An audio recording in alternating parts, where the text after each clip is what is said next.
सनसनीखेज खबर propaganda media आपको कभी नहीं दिखाएगा। आप स्क्रीन पे देखिए, आपको पता चल जाएगा ट्रंप ने बच्चों पर लगाई जाने वाली वैक्सीन को लात मार के देश से बाहर निकाल दिया। आप ट्रंप के इस न्यूज को देखेंगे तो आपको समझ आएगी कि अभी तक जो बच्चों को 72 शॉट्स लगते थे बचपन में लगाई जाने वाली वैक्सीन, उनमें से अधिकतरों को खत्म कर दिया। 11 वैक्सीन अभी बचा हुआ है। एक्चुअली ट्रंप जब प्रेसिडेंट बनने वाले थे तभी उन्होंने बोल दिया था कि उन्हें लगता है कि ये जो वैक्सीन है इसके खेल की वजह से ही बच्चों में ऑटिज्म आ रहा है और उनका एक सबसे बड़ा काम रहेगा कि इन वैक्सीन को खत्म करना।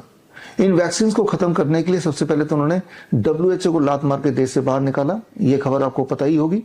और उसके बाद 22 सितंबर को उन्होंने एक बड़ा प्रेस कॉन्फ्रेंस करके ऐलान कर दिया और साफ साफ बता दिया कि जो बच्चे वैक्सीन नहीं लगाते उनमें कभी भी ऑटिज्म नहीं होता और जिनमें ऑटिज्म होता है वो वही बच्चे हैं जो वैक्सीन लगाते हैं और वैक्सीन की वजह से ही ऑटिज्म होता है।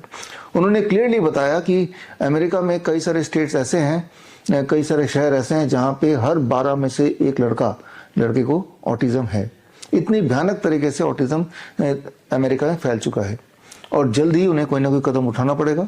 अल्टीमेटली 5 जनवरी 2026 को उन्होंने अनाउंस कर दिया और CDC का लिंक आप देखिए, इस लिंक में जाएंगे तो आपको पता चलेगा कि ये वाकई में सच है। यानी कि आज के टाइम पे US के बच्चों को 72 जैब्स या शॉट्स की जगह सिर्फ 11 वैक्सीन लगने वाली हैं और आप देखेंगे कि आने वाले दिनों में ये वैक्सीन भी पूरी तरह US से खत्म होने वाला है।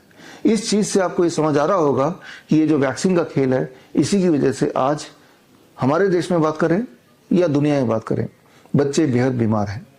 गौर से देखेंगे हमारे देश की हालत तो आप पाएंगे कि हर आज की तारीख में हर दूसरे बच्चे को डेंटल प्रॉब्लम है, हर तीसरा बच्चा चश्मा पहना हुआ दिखेगा, हर चौथे बच्चे को भयंकर तरह से इंटेस्टाइनल डिसऑर्डर है, हर 10 में से एक बच्चे को ADHD है, attention deficit hyperactivity disorder, हर 12 में से एक बच्चे को अस्थमा की दिक्कत है या रेस्पिरेटरी डिस्ट्रेस है, हर 100 में से एक बच्चे को ऑटिज्म है, हर 500 में से एक बच्चे को सेरेब्रल पाल्सी है, हर 1000 में से एक बच्चे को डायबिटीज टाइप 1 है। अगर आप कैलकुलेशन कर लें, मैथमेटिक्स लगा लें तो आप पाएंगे कि लगभग हर बच्चा बुरी तरह से किसी न किसी रूप से बीमार है। आज से अगर 30 साल 40 साल पुरानी बात करें या हम अपने जमाने की बात करें, उस वक्त ये सारी बीमारियों के नाम और निशान नहीं थे। उस वक्त ऑटिज्म नाम की कोई चीज नहीं थी। उस वक्त ADHD, सेरेब्रल पाल्सी ये सब होते ही नहीं थे। लेकिन जैसे जैसे हमारे देश में भी वैक्सीन की संख्या, बच्चों में लगाने वाली वैक्सीन की संख्या बढ़ती गई, वैसे वैसे ये बीमारियों की तादाद बढ़ती चली गई। आज की तारीख में जैसे मैंने बताया, हमारे देश में हर 100 बच्चे को ऑटिज्म है, हर 10वें बच्चे को ADHD है। मतलब ये कि 50 लाख ऑटिज्म के पेशेंट हमारे देश में हैं और करीब 2 से 3 करोड़ ADHD के पेशेंट्स हैं। तो उनका जो सबसे बड़ा कारण है बच्चों में लगाई जाने वाली वैक्सीन। और हमेशा हमारा देश US को फॉलो करते रहा है एज फार एज जो मेडिकल से जुड़े हुए डिसीजंस के लिए। क्या अब देश फॉलो करेगा? अब शायद नहीं फॉलो करेगा, क्योंकि अब हमारा देश ये मेडिकल इंडस्ट्री, वैक्सीन इंडस्ट्री का पूरी तरह गुलाम हो चुका है। और इसीलिए आज की तारीख में भी हमारे देश में एक बच्चे को 30 से 40 वैक्सीन तो लगाए ही जा रहे हैं और हालत तो आप देख रहे गंभीर होती जा रही है।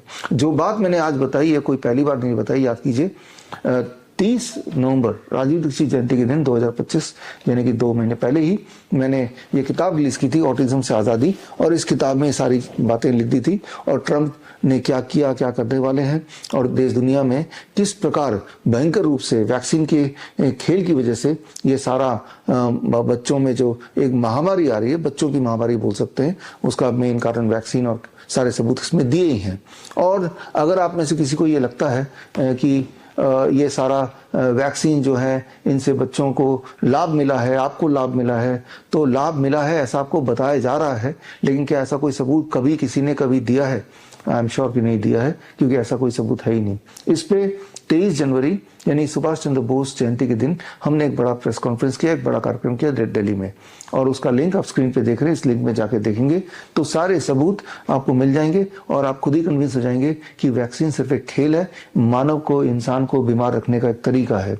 और हमने 23 जनवरी को ये किताब भी रिलीज की अंग्रेजी एडिशन में, जो हिंदी एडिशन तो 30 नवंबर को रिलीज की, अंग्रेजी एडिशन क्योर ऑटिज्म नाउ ये भी रिलीज किया। और साथ ही में हमने पेश किया हमारे ऐसे बच्चे जो एक टाइम पे ऑटिस्टिक थे बिकॉज द वैक्सीन्स। वो सारे बच्चे स्टेज पे आए, उनके पेरेंट्स ने बताया कि जैसे जैसे वैक्सीन लगाते चले गए वैसे वैसे हमारे बच्चे की बोलचाल बंद हो गई, उनका हाइपर एक्टिविटी शुरू हो गया, उनका एबनॉर्मल बिहेवियर शुरू हो गया और वो अलग थलग रहने लगे, सोशल इंटरेक्शन कम हुआ। और ये सारी बातें उन्होंने अपने मुंह से तो बताई, एट द सेम टाइम उन्होंने ये बताया कि जैसे जैसे कैन प्रोटोकॉल की और ऑटिज्म नाउ प्रोटोकॉल हमने बच्चों के ऊपर अप्लाई किया तो उनकी स्पीच वापस आ गई, उनका हाइपर एक्टिविटी कम हो गई, उनका ऑटिज्म से जुड़े हुए सिम्टम ठीक होने लगे। तो यानी कि याद रखिए, ऑटिज्म इज प्रिवेंटेबल अगर आप बच्चों को वैक्सीन ना दें तो, और दूसरा ऑटिज्म इज क्योरेबल ऑल्सो अगर आप कैन प्रोटोकॉल फॉलो करें तो। खैर, मैं उम्मीद करता हूं कि इस वीडियो के बाद आप गंभीरता से वैक्सीन की इंडस्ट्री को समझेंगे और आज के बच्चों के बचपन को बचाने के लिए ये मुहिम से आप जुड़ेंगे ताकि जो पेरेंट्स हैं वो उनमें अवेयरनेस आए कि आप जो वैक्सीन बच्चे को दे रहे हैं ये सोच के कि इससे बच्चे का कोई भला होगा, इससे भला सिर्फ वैक्सीन इंडस्ट्री का होगा, मेडिकल लॉबी का होगा। जो बातें मैंने आपको बताई हैं इनके सारे के सारे सबूत इस किताब में दिए हुए हैं। ये किताब को पढ़ना चाहिए और जो लोग ये किताब पढ़ना नहीं चाहते तो स्क्रीन पे दिए हुए लिंक में जाके 23 जनवरी का मेरा जो प्रेस कॉन्फ्रेंस है उसे देखिए, उसमें सारे सबूत हैं।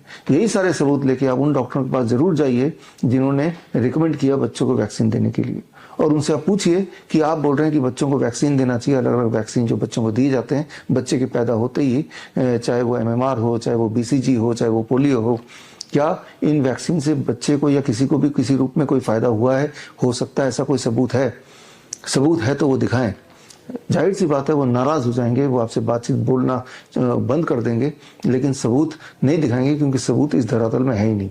जो सबूत है वो सबूत यही बोल रहे हैं कि वैक्सीन सिर्फ और सिर्फ इंसान का नाश करता है, हमारे इम्यून सिस्टम से वो खेल करता है जिससे इंसान या बच्चा और कमजोर होता चला जाता है।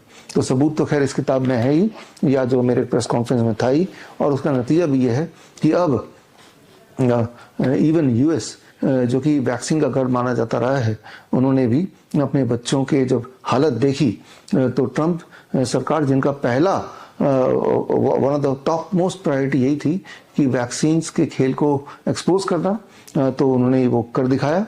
और आगे भी आप देखेंगे कि जितने थोड़े मोड़े वैक्सीन वहाँ बचे हैं वो भी धीरे धीरे कम होगा।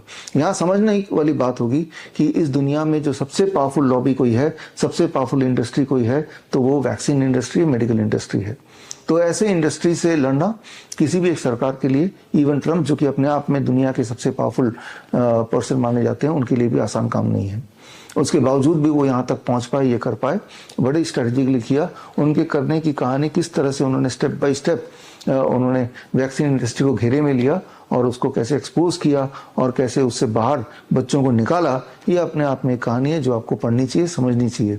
तो यानी कि अगर ये कोई एक सरकार कर सकता है तो ये हमारी सरकार भी कर सकती है। वो करे ना करे, एक पेरेंट तो कर ही सकता है। At the end of the day एक पेरेंट के हाथ में है कि वो अपने बच्चे के साथ क्या करना चाहते हैं, क्या नहीं करना चाहते। तो ये डिसीजन तो पेरेंट को लेना पड़ेगा। एक तरफ डॉक्टर्स के बोलने पे वैक्सीन लगाए जाओ, और at the end of the day वो सारा असर उस बच्चे पे पड़ता है, और बच्चे पे असर पड़ता है, दुष्प्रभाव पड़ता है, तो वो झेलना पड़ता है पेरेंट्स को। याद रखिए, हर बच्चे को ऑटिज्म नहीं होगा, हर बच्चे को ADHD नहीं होगा, हर बच्चे को न्यूरो डेवलपमेंटल डिसऑर्डर नहीं होगा। लेकिन एक बात तो सच है कि हर बच्चे को वैक्सीन का दुष्प्रभाव किसी न किसी रूप से होगा। किसी के बॉडी में ट्यूमरस ग्रोथ हो सकता है, तो किसी के इंटेस्टाइनल डिसऑर्डर हो सकता है, किसी को न्यूरो डेवलपमेंटल डिसऑर्डर होगा, तो किसी को ऑटोइम्यून डिजीज होगा। कुछ ना कुछ तो किसी न किसी रूप में बच्चे में उसका असर या उसका जो बुरा असर वो दिखेगा ही दिखेगा। तो खैर, आप हमारे इस कैन मुहिम से जुड़िए, can cure autism now protocol से, ताकि हमारे देश में जो ADHD और ऑटिज्म वाले बच्चे हैं उनको हम कोई रिलीफ दे पाएं। और अगर आपके आसपास भी ऐसे कोई बच्चे हैं तो सिर्फ उनको इतना करना है कि उनको हमसे जुड़ना है।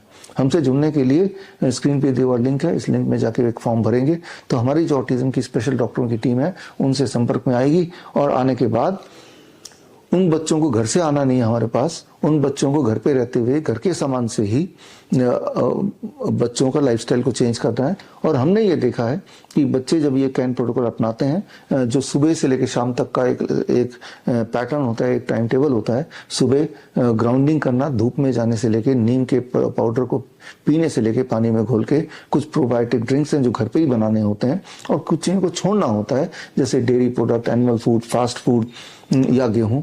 जब ये बच्चे करते हैं तो हर दिन बच्चे में पॉजिटिव डेवलपमेंट आता है, क्लियर कट डेवलपमेंट आता है, और कुछ दिनों में काफ़ी बच्चे तो इतना ठीक हो जाते हैं या पूरा ही ठीक हो जाते हैं कि वो नॉर्मल स्कूल में नॉर्मल बच्चों की तरह जाने लगते हैं। तो इस मुहिम में आप जुड़िए। इस मुहिम में जुड़ने से आपकी वजह से, हमारी वजह से एक परिवार पूरी तरह से मेन स्ट्रीम में आ सकता है, एक बच्चे का जीवन मेन स्ट्रीम में आ सकता है। अदरवाइज ये बोल दिया गया था कि बच्चे जो हैं जीवन भर अपने पेरेंट्स पे या किसी न किसी पे निर्भर रहेंगे, तो उस ट्रैप से वो बाहर निकल सकते हैं। तो मैं उम्मीद करता हूँ कि इस वीडियो के बाद आप जुड़ेंगे। जुड़ने के लिए सिर्फ इतना ही करना है, या तो ये किताब पढ़िए या स्क्रीन पे दिया हुआ जो लिंक है उस लिंक में जाके उस वीडियो को देखिए, और साथ ही में आपके आसपास देखिए ऐसे बच्चे जो एबनॉर्मल दिखते हैं, न्यूरो डेवलपमेंटल डिसऑर्डर के पेशेंट दिखते हैं, उनके पेरेंट्स को हम तक कनेक्ट कीजिए। याद रखिए हमारा जो ऑटिज्म का मुहिम है ये पूरी तरह से मुफ्त है। इस मुहिम में जुड़ने के बाद 1 महीने तक हम व्हाट्सएप ग्रुप के माध्यम से बच्चे को मॉनिटर करते हैं, डेली हर दिन मॉनिटर करते हैं, कई बार 24 घंटे मॉनिटर करते हैं, और मॉनिटर करके बच्चों के पेरेंट्स को हम ट्रेनिंग देते हैं, क्या करना है, कैसे करना है, क्यों करना है, कितने टाइम तक करना है, और उसके जो रिजल्ट्स हैं उनको भी कलेक्ट करते हैं। इस किताब में ऐसे ही 1001 बच्चों के ऑब्जर्वेशन स्टडी दिया हुआ है, और उस स्टडी को आप देखेंगे तो आप पाएंगे कि वाकई में ऑटिज्म और ADHD क्यूरेबल है, ठीक हो सकते हैं। वो सारे सबूत इसमें डाले हैं। जो लोग मुझे सुन रहे हैं, अगर आप में से कोई ऐसे भी हैं जो हेल्थ मिनिस्ट्री से जुड़े हुए हैं या मेडिकल एसोसिएशन से जुड़े हैं, तो मैं आपका स्वागत करता हूँ। आप आइए, हमसे जुड़िए, और हमारे जो सबूत हैं उसका डिटेल, पूरा डिटेल, एक पेशेंट का पूरा डिटेल, यानी कि उनका एड्रेस, उनका फ़ोन नंबर, उनके पहले के रिकॉर्ड्स, उनके अभी के रिकॉर्ड्स, उनके वीडियो, सारा कुछ हमारे पास है, और हम उनको आपको देने को तैयार हैं, इस उम्मीद से कि जब आप देखेंगे there is now a solution to the disorder which is otherwise told to be non curable, अब वो ठीक हो सकता है। तो काम सिर्फ इतना रह गया है कि आप और हम मिलके इस कैन प्रोटोकॉल को उन बच्चों तक, उन पेरेंट्स तक पहुंचाएं।